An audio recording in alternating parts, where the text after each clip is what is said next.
Okay, everybody, I hope you really got your GIS problem-solving muscles sort of warmed up over the last couple of videos, because now we're going to start working with something a little bit more robust. And I want you to work through this problem that we're about to look at here with pencil on paper in your notebook before I go through the solution with you. You'll really appreciate, as we're going through more advanced problems, if you take the time right now to pause the video once I give you the question here and work through it on your own. So get ready for that. If you need to go grab a notebook or a pencil or something like that, please go ahead and do that now. Let's take a look at this exercise. It's called Protesters in Albertville. This is one that I made up a couple of years ago. It's one of my favorite ones to start off with in an introduction to GIS course, and then I also revisit it in some later courses as well. So let's take a look at this and see what the problem is that we need to solve. So you work for the GIS department in the city of Albertville. It is expecting protesters. You have been asked to determine where the protesters may legally assemble. City ordinances state that protesters can only assemble within 20 feet of the roads, but not within 100 feet of any public building. You have a polygon shapefile, called roads, that delineates all of the areas of the roads in the city, and a polygon shapefile buildings, which contains the footprints of all of the buildings in the city. It has a field in the attribute table called public that contains Y if it is a public building and an N if it is not. Where can the protesters assemble? Design and diagram a GIS procedure that will determine where the protesters can assemble. Okay, so that's your task. So what I want you to do is pause the video right now, pull out your notebook, take out your pencil, and I want you to diagram out the solution to this. You should be able to do this. Go back to your notes about all the tools in the Core GIS Toolkit. Think about each one of them. Think about how you would apply it in this situation. Pause the video, take 5 minutes, 7 minutes, 10 minutes, diagram this out. I always give students, when I do this live in a classroom, about 10 minutes if they need it to diagram this out. So take advantage of this opportunity right now. I'll be here waiting for you. Pause the video, and then we'll compare what you got to what we go through here on the screen together in a few minutes.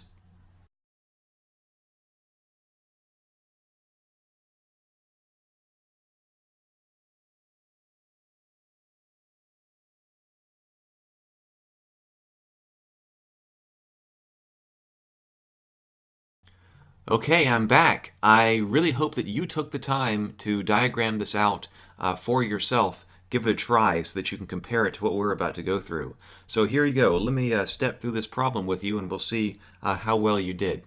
So, as might be expected, we're going to begin with the two GIS data files that we were given. It says that we were given the roads and we were given the buildings file. So I don't know what order you went through and did this in, but I think that what the order that I'm going to put them up here is a fairly typical order that the students think about whenever we go through this for the first time. So here we have the roads and the buildings. What's the first thing that we're going to do? Well, many times students say, well, let's buffer the roads by 20 feet. We know that the protesters can stand within 20 feet of any of the roads here. So if we run a buffer with a parameter of 20 feet, so buffer distance 20 feet, that should give us the expected result of all areas within 20 feet of the roads in the city of Albertville. So that makes sense. That's pretty straightforward right there. What do you want to do after you run this buffer? Then students go on to start working with the buildings. So let's go and do that. But what have we got to do with the buildings? We're in a circumstance where we have this GIS data file of all of the buildings in Albertville.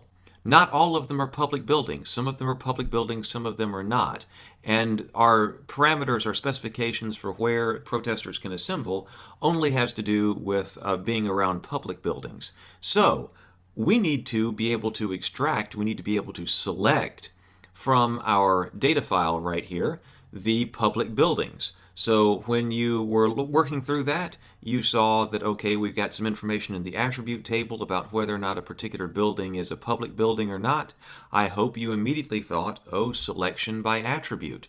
And so here we have selection by attribute here, And as you can see down here at the bottom, I've put a brief bit of the SQL statement that I want to run inside that selection by attribute. I want it to be public. I want to find all places in the attribute table, all features for whom the attribute table in the public field is Y, and then that should give me all public buildings. So far so good. I've got all areas within 20 feet of the roads, and I know where all of the public buildings in Albertville are. So let's move on. What do you do next? Well, now that you've identified the public buildings, remember there's this specification in the problem that the protesters cannot assemble within 100 feet of any public building. So we need to know all of the areas that are within 100 feet of the public buildings. Well, gee, that sounds like a job for buffer again. So let's run that. I want to run a buffer with a buffer distance of 100 feet on all of the public buildings, and so obviously that gives me all of the areas within 100 feet of the public buildings in the city of Albertville. Well, now what? Now how do we get these two together? These two have a relationship, right? This right here is where protesters can stand, but this right here is where protesters cannot stand, right? So if there's any area that's within 20 feet of the roads, but it also happens to be within 100 feet of a public building, then it's a no-go area for the protesters, right? So how do we find that out? How are we able to determine exactly where they can stand? Well, I hope you went through your geoprocessing tools, and I hope that you came up with this. Let's run an erase. So you can see here that I'm going to input all of the areas within 20 feet of the roads, and then what am I going to erase them by? My erase feature is going to be all areas within 100 feet of the public roads, because this is where they can stand, and I want to erase, I want to cut out, I want to knock out all areas within 100 feet of any public buildings. When I do that, then that is my answer. That is all of the areas where the protesters can assemble according to the city ordinances. So I hope that's what you got. I hope that you got exactly this right here. Roads, buffer the roads, buildings, selection by attribute, then give them a buffer, and then go over here to erase. And I think this is probably the most efficient way to get at this information as well. So one thing that I do have students ask about is, okay, this tool right here, because sometimes I get a couple of different answers for, okay, what do you want to do here with this tool? Some students will say, will say merge. I hope that you didn't say merge, because if you think about that, well, merge just takes two data files and sticks them together and preserves any overlap that there might be. And that's not what I want, because that would take all of the areas within 100 feet of the public buildings, merge them together with this. There's possible overlap where they can't stand, and they can't stand within this area anyway. So merge is out. Clip is also out. Some people will say, well, should we clip them together? I do have a little bit of a picture of some geometry. You know, we're working geometry independent, but let me go ahead and give you a way to visualize this. Let's say that we're in this situation right here. So we have, this is the road going through Albertville right here. So we have that in the file, and then this is a public building. So maybe this is City Hall or something else. Maybe it's the library. Anyway, it's a public building in Albertville. And so then I buffer the roads. So here's the buffer of the road going by for 20 feet. You know, that was the specification of the buffer. But then that public building right there, I also buffer. So here is 100 feet around the public building. Maybe the scale here between the 20-foot buffer and the 100-foot buffer isn't so great. But you should be able to see the situation here. So this is all this blue area. This is great. This is where they can protest, no problem. But then here is a no-go zone right here. And we've got this area right here where we have an overlap. So you can see this area right here. So there's this line that comes through here, and then it follows up this buffer right here, which is going to be a no-go zone for the protest. So I've got to knock this area out of this shape right up here. So how do I do that? If I were to clip it, if I were to say merge, that was the first one we talked about. If I were to say merge, then I would end up with this shape right here and all of this shape right here, and that's not what I want. If I were to clip it, then the clip operation would only return this chunk. If I were to clip this blue by this purple, then I would just end up with this chunk, and that's not what I want. I want to end up with all of this area and all of this area minus that chunk, and that's the job for erase.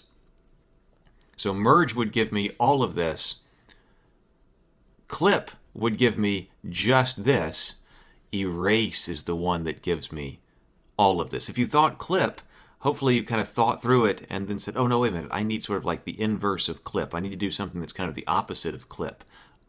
Erase. That's why erase is such a handy tool to have in your GIS toolkit. Comes up quite a bit, so here's a great circumstance to use erase with. So now note, of course we are looking at some geometry here.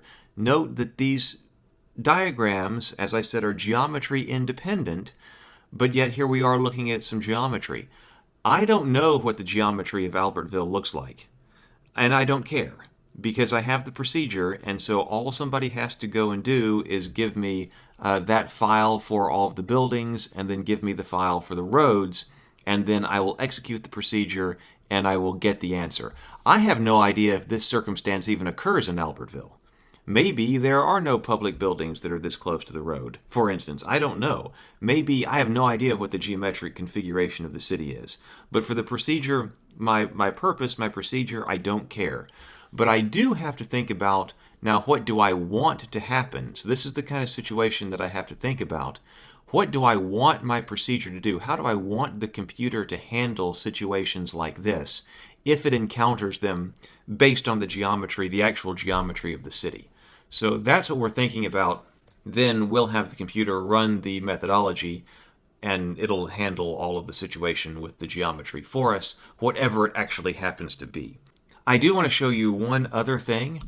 Let's take a look at this. It was significant in the question that I gave you. I kind of simplified it because I said that we have roads in the city of Albertville, and I said that they were represented as polygons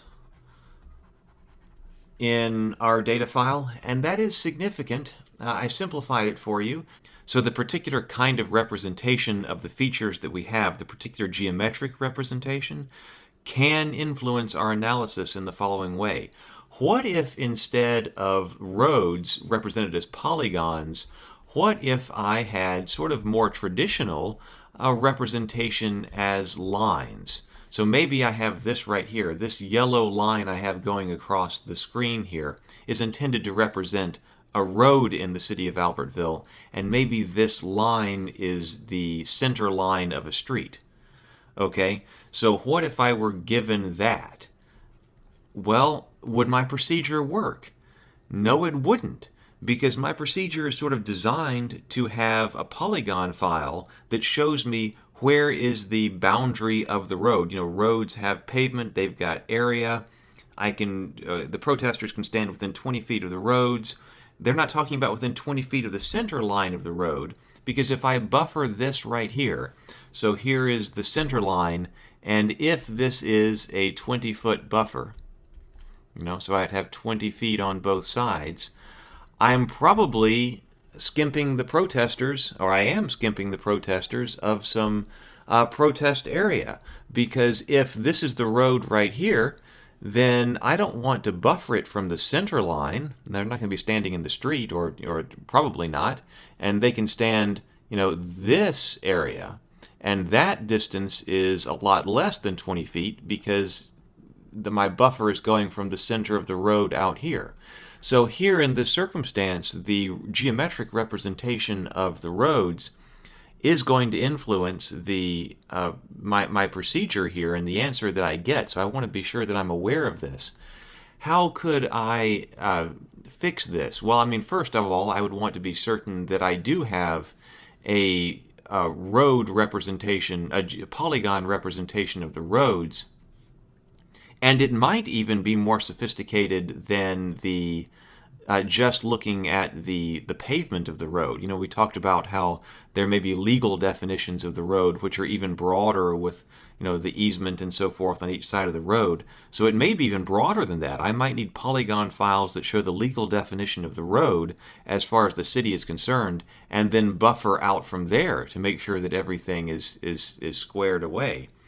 There might be some things I could do if I only had lines and I needed some kind of approximation, because if these are local roads in the city and all I have is these lines, it might be the case that most of the local roads have an average width, and you know, how wide are the local roads.